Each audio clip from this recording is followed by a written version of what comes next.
जय भीम। बड़े ही दुख के साथ मुझे ये कहना पड़ रहा है, आप सबने भी देखा होगा किस तरीके से अमृतसर के अंदर एक ऐसी हृदय को चोट पहुंचाने वाली घटना जो घटी है, जिस तरीके से एक इंसान ने, मैं तो इंसान भी कहना नहीं समझती उसको, बाबा साहेब भीमराव अंबेडकर की मूर्ति के ऊपर चढ़ के हथौड़े मारे, हथौड़े मारने के साथ साथ संविधान को वहां जलाने की कोशिश करी और पूरा एक उग्र माहौल बनाने की कोशिश करी।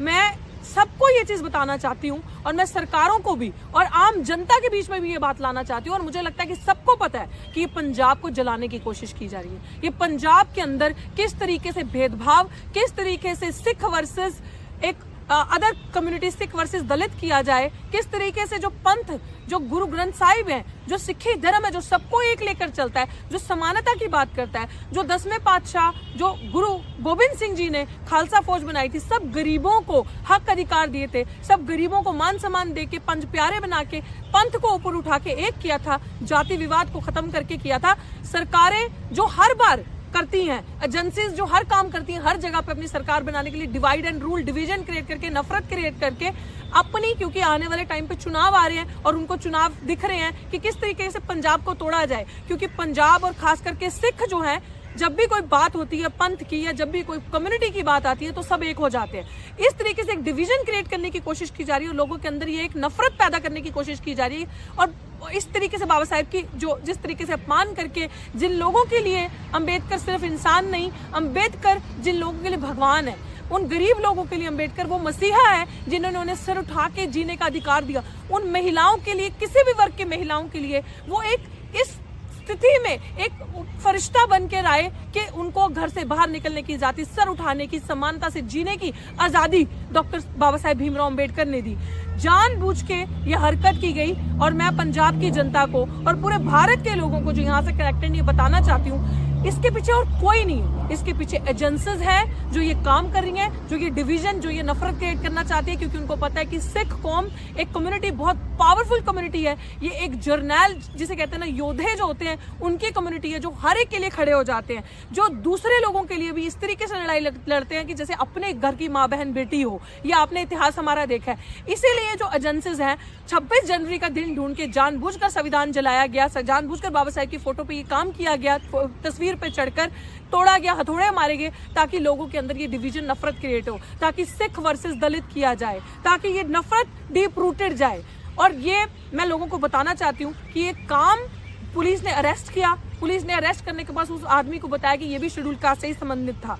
मैं छोड़ेंगे नहीं, हम लोग अब इस जड़ तक जाएंगे जब तक पता नहीं चलेगा कि उस इंसान के पीछे कौन था, क्योंकि कोई भी शेड्यूल कास्ट समाज का बंदा ये कर ही नहीं सकता, कोई भी सच्चा अंबेडकरवादी ये काम कर ही नहीं सकता। उस नकली सरदार, उस नकली इंसान का पता जड़ तक जाके लगाना पड़ेगा कि ये उसके पीछे कौन है। क्योंकि वो सीढ़ी, मुझे पता लगा जब मेरी अमृतसर में बात हुई तो उन्होंने कहा कि बहन जी वो जो सीढ़ी है वहां पे, वो सरकारी सीढ़ी है, वो सीढ़ी इतनी आसानी से हमें मिलती ही नहीं। हम जब 14 अप्रैल 14 अप्रैल वहां मनाते हैं तो वो सीढ़ी लेना इतना मुश्किल हो जाती है। वो इतनी आसानी से ऊपर पहुंच कैसा गया, उस टेरिटरी के अंदर वो इतनी आसानी से आ कैसे गया, इतने सारे काम करने के लिए। तो इसके पीछे वेल प्लान स्ट्रेटेजी, रिहर्सल हुई है, पूरा नेटवर्क, एक नेक्सस है जिसने ये काम करवाया।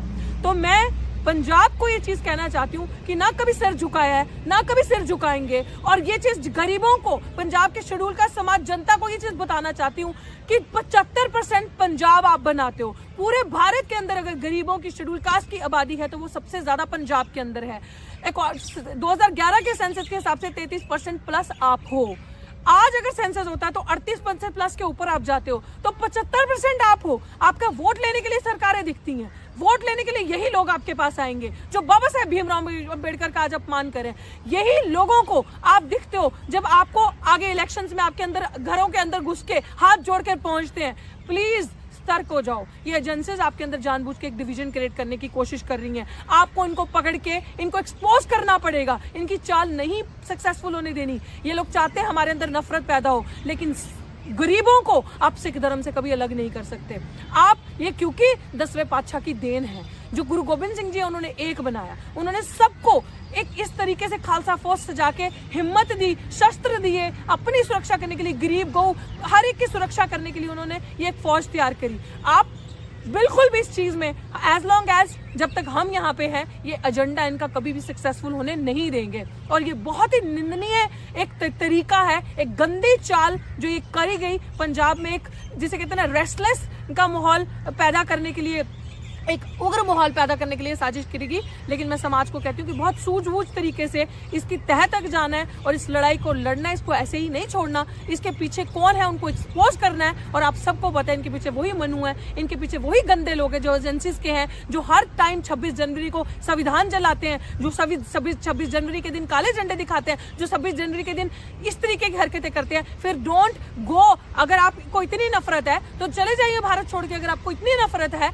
तो इस तरीके से आप जो उग्र माहौल पैदा करते हैं, आप आसपास के लोगों के अंदर एक नफरत पैदा करते हैं, तो अपने बच्चों को फिर संविधान के तहत जाकर मत अप्लाई किया कीजिए, मत चुनाव लड़ाइए उनको, मत फिर संविधान के दायरे में आके आप उनकी बेल्स जब अप्लाई करते हैं तब आप कोर्ट के अंदर जाते हैं, अपने बच्चों का वकील बनाते हैं, अपने बच्चों को इसी जगहों पे आप नौकरियां करवाते हैं। डोंट डू दैट ना देन। अगर आपको इतनी नफरत है, आपको नफरत सिर्फ इससे है क्योंकि आप एजेंसीज के लोग हो, आप एजेंडे से सेट किए गए हो, आपने डिवीजन क्रिएट करना है, आपने पंजाब को कमजोर करना है, आपने पंजाब को तोड़ के राजनीति करनी है, ये आपके अंदर गंदा है। आपने पंजाब को पहले भी तोड़ा था, पहले भी जब डिवीजन क्रिएट हुआ था, जब बंटवारा हुआ था, पार्टीशन हुआ था, तब भी भारत का नहीं पंजाब का बंटवारा सबसे ज्यादा हुआ था। पंजाब का बंटवारा आप लोगों ने किया था। आप लोगों क्योंकि ये मार्शल कौम है, ये झुकती नहीं है, ये मांगती नहीं है, छीन के अधिकार लेती है, इसीलिए आपको पंजाब के बच्चे को बर्बाद करना है। इसलिए आप नशे फैलाते हैं पंजाब में ताकि बच्चे, इनकी कौम, इनकी आने वाली पीढ़ियां बर्बाद हो, बेरोजगारी बढ़ा दो, गरीबी बढ़ा दो, ताकि बच्चे बाहर चले जाए और पंजाब खाली हो जाए। बाहर के इंट्रूडर्स को पंजाब में ले आओ ताकि पंजाब की जमीन खत्म हो जाए, पंजाब का पानी खराब कर दो, पंजाब में सब कुछ खराब कर दो। ये एजेंडा चलेगा नहीं और सबको साथ होकर लड़ना होगा इस चीज के लिए। हर एक की इज्जत करनी पड़ेगी, चाहे वो जमींदार है, चाहे वो कोई भी है ऊपर की ऊंची जाति से, चाहे वो गरीब है, आप सबको प्यार से एक होकर रहना पड़ेगा अपने पंजाब को बचाने के लिए। और ये बिल्कुल भी बर्दाश्त नहीं किया जाएगा इन फ्यूचर ऐसी चीजें। और हमारी पूरी टीम ऑन ग्राउंड है, लीगली भी हम इस मैटर की जड़ तक जाएंगे और ये चीज, इनकी स्ट्रैटेजी को हम पास नहीं होने देंगे। इसी के साथ जिसको भी इसके बारे में हमसे और जानकारी लेनी हो, आप संपर्क कर सकते हो मेरे से, मेरे सोशल मीडिया से जुड़ सकते हो। बहुत बहुत शुक्रिया। जय भीम, जय भारत, जय संविधान।